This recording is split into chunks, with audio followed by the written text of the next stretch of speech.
People talk about opportunity like it is weather. The AI wave is here. The opportunity is everywhere. Anyone can catch it, as if opportunity just rains down from the sky. I have heard this before, because every generation gets sold the same story. In one era, the story was, why didn't you buy real estate when it was cheap? In another era, why didn't you start a business during the boom? Then it became, why didn't you catch the short video? Why didn't you buy Bitcoin? Why didn't you become a live stream seller? Why didn't you build an online brand? And now, why didn't you catch AI? Everyone is telling you the same thing right now. Learn AI, use AI, adapt to AI, because if you don't, you'll be replaced. But nobody asks the more dangerous question. If AI makes you more productive, who actually gets the money? Because maybe AI itself is not the lie. Maybe the lie is the story being sold around it. One side says AI is the greatest opportunity of our lifetime. The other side says this opportunity was never meant for ordinary people. One side sees freedom, the other sees a faster machine. And somewhere between them is the truth most people are too busy, too tired, or too afraid to look at. Today, we're putting two worlds against each other. The world of the people building AI and the world of the people being told to survive it. Because AI may change everything. But the real question is not whether AI will change the world. The real question is, will it change your life or just make someone else richer from your labor?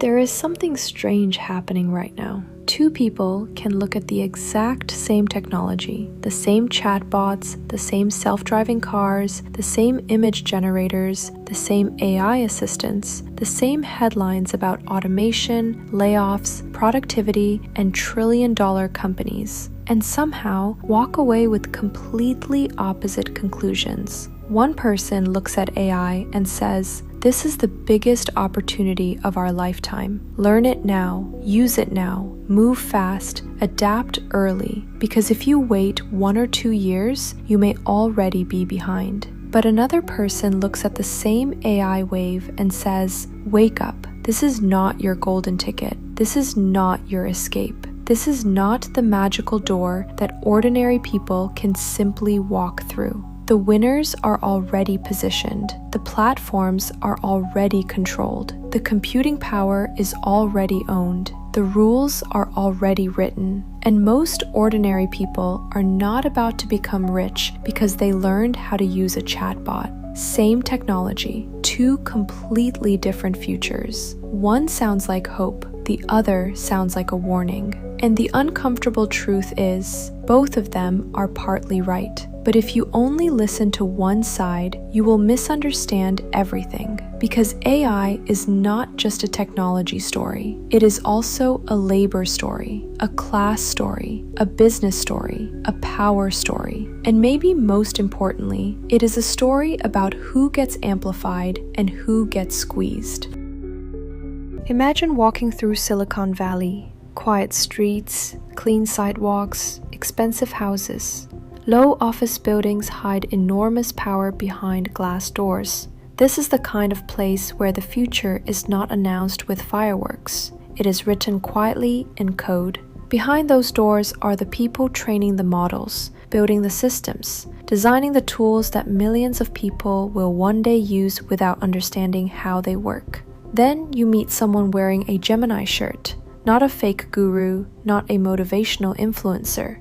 Not someone standing in front of a rented sports car saying, I made $10,000 with AI in 7 days. Someone who actually works on AI. Someone who studied computer science at an elite university. Someone who went from one of the top universities to one of the strongest computer science schools in America. Someone who did not suddenly discover AI last year because it became popular on TikTok. He has spent years inside the machine. And when he explains why AI engineers earn so much money, his answer is not dramatic. It is not emotional. It is economic. There are very few people who have the right skills. The demand is massive, so the price of that labor goes up.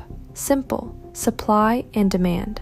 And because these companies are already spending unbelievable amounts of money on computing infrastructure, chips, data centers, and model training, paying a strong engineer a high salary can look like a small cost inside a much larger machine. From inside this world, everything seems rational. If you learn more, you become more valuable. If you become rarer, you earn more. If you adapt faster, you survive better. This view is not stupid. Actually, it is very logical. It says, society rewards scarcity. If everybody can do what you do, your value falls. If almost nobody can do what you do, your value rises. That is why education matters. That is why technical ability matters. That is why learning matters. And from that position, the advice to ordinary people sounds obvious. Don't stand still. Use AI. Touch it. Experiment with it. Apply it to your work.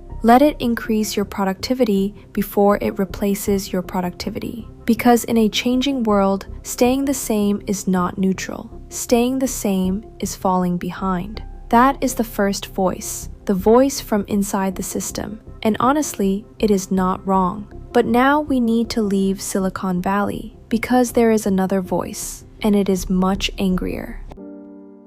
The second voice does not stand inside the engine room.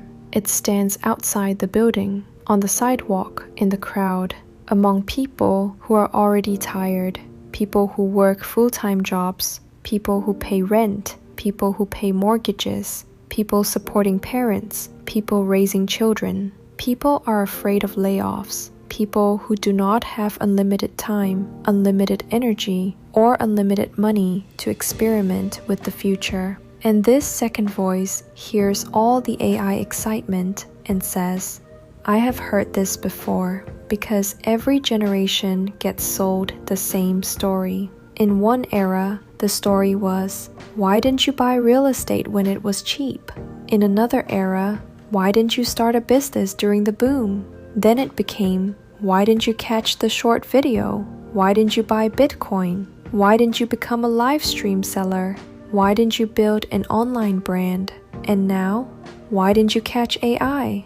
Different decade, same accusation. If you missed the opportunity, it must be your fault. You were not brave enough. You were not smart enough. You were not hardworking enough. Your mindset was not strong enough. Your cognition was not high enough. And then, right after making you feel behind, someone appears with the solution. Buy my course, join my community, attend my live stream, download my workflow, pay for my membership. Let me teach you how to use AI to change your life. This is where the second voice becomes brutal. It says, many people are not using AI to build real value. They are using AI to sell anxiety. They are not selling a skill. They are selling the fear that you are already late. And that is why this voice rejects the entire AI wave narrative. Not because AI is useless, but because the story around AI is often designed to make ordinary people blame themselves. And this is where the conflict begins, because the first voice says, learn AI and become more valuable. The second voice says, valuable to whom? In whose system? Under whose rules? And when your productivity increases, who actually gets the profit? That question changes everything. People talk about opportunity like it is weather. The AI wave is here. The opportunity is everywhere. Anyone can catch it. As if opportunity just rains down from the sky and all you need to do is open your hands. But opportunity is not rain. Opportunity has doors, and every door has conditions. Some doors require skill, some require time, some require capital, some require connections, some require distribution, some require being in the right country, the right industry, the right family, the right company, at exactly the right moment. So when someone says AI creates more opportunities, we have to ask, for whom? For a top AI researcher? Yes. For a software engineer already inside a major company? Yes. For a founder who already has users? Yes. For a business owner with data, customers, workflows, and staff? Yes. For a content creator with an audience? Yes. For someone with a real product, a real process, or a real customer base? Yes. But for a tired worker who gets home at 8 p.m., eats dinner, answers messages, takes care of family, and has maybe 1 hour left before sleep, the opportunity looks very different. Not impossible, but different. This is where the Silicon Valley worldview becomes too clean. It sees the ladder, but it sometimes forgets the floor. The person inside the AI industry looks at the future and sees expanding possibilities. The person outside looks at the same future and sees another competition they are already late to. And this is why the sentence, "AI creates opportunity," is both true and incomplete. A better sentence would be, AI creates an opportunity for people who already have something to connect it to, a skill, a business, a workflow, a platform, an audience, a customer base, a data advantage, a distribution channel. Without that, AI does not give you a business. It gives you a blank text box, and a blank text box is not a strategy. Now, let's be fair. The optimistic side is not just propaganda. There is a very important truth inside it. Skill still matters. Learning still matters. Curiosity still matters. If you become the kind of person who can understand new tools faster than others, you have an advantage. If you know how to ask better questions, test faster, build faster, write faster, design faster, research faster, you have an advantage. AI does not make skill irrelevant. In many cases, AI makes skills more visible. A beginner with AI may become faster, but an expert with AI can become dangerous, because the expert knows what good looks like. The expert knows what is missing. The expert knows when the AI is lying. The expert knows when an answer is average. The expert knows when something sounds impressive but is actually empty. That is why the idea that AI will make everyone equal is childish. AI does not erase differences. It often magnifies them. Give the same AI tool to a beginner and a professional, and they will not produce the same result. A beginner asks for content. A professional builds a system. A beginner accepts the first answer. A professional tests, edits, verifies, and improves. A beginner says, "Write me a business plan." A professional says, "Analyze my customer segments, compare margins across product categories, identify bottlenecks, and turn this into a weekly decision dashboard." Same tool, different user, different outcome. So yes, the optimistic voice is right about one thing. If you refuse to learn anything, you become fragile. If you stay frozen while the world changes, you make yourself easier to replace. If other people use tools to become faster, and you insist on doing everything the slow way, eventually the market will notice. That is not fear-mongering. That is reality. The problem is not the advice, "Learn AI." The problem is when "Learn AI" becomes a religious slogan, because learning AI without direction is just another way to waste your life. This is where the critical side becomes powerful. It says, "Do not confuse tools with direction. Do not confuse activity with progress. Do not confuse watching tutorials with building value." A lot of people are learning AI right now, but what does that actually mean? They watch videos, they save prompts, they collect tools, they join communities, they test image generators, they ask chatbots to create business ideas, they download templates, they build little workflows that look impressive for 2 days. And after 3 months, what do they actually have? Usually, nothing. Not because they are stupid, because they were sold the wrong sequence. The wrong sequence is tool first, business later. The correct sequence is problem first, tool later. That is the line most AI gurus do not want to emphasize, because if people understood that, many would stop buying courses. They would ask, what problem am I solving? Whose life am I improving? What workflow am I making cheaper? What painful process am I speeding up? What existing advantage am I amplifying?